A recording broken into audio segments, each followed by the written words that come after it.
Bartholomew bones and the unending song. In the valley of the damned, where silence was slain, the skeleton army would march in the rain. Not rain of the water that makes the world grow, but a ceaseless downpour of dust from below. They marched for a master they'd never once seen, a legion of bone, eternally keen. But one of the soldiers, Bartholomew Bones, remembered a life before rattling groans. A flicker of memory, a ghost of a sound, of music that sprung from the soft, living ground. He hated the marching, he hated the drills, the scraping of bone gave him terrible chills. He'd hide in the shadows when patrols would pass by, and trace silent keys with a tear in his eye. One day in a crypt, half buried in grime, he found a memento from a long ago time. An old tattered fedora, a whisper of dread, he placed it atop his bare, bony head.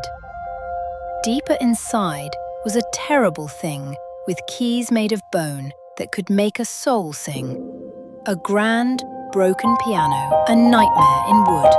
And Bartholomew knew, though he shouldn't have, he would. The general, a giant with eyes burning red, then summoned the army of long-forgotten dead. Tomorrow we march to the lands of the light. We'll tear down their cities and feast on their fright.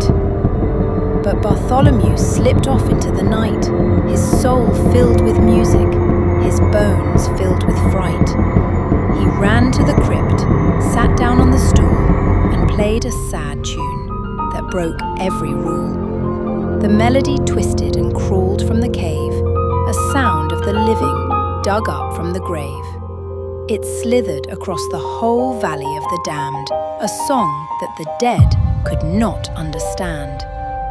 The general heard it and stormed to the sound, his iron-shod boots cracking the ground. He burst in the crypt with a terrible roar at the skeleton playing a song of before. "You love music so much," the general hissed with a sneer, "then you shall become music for all of us here."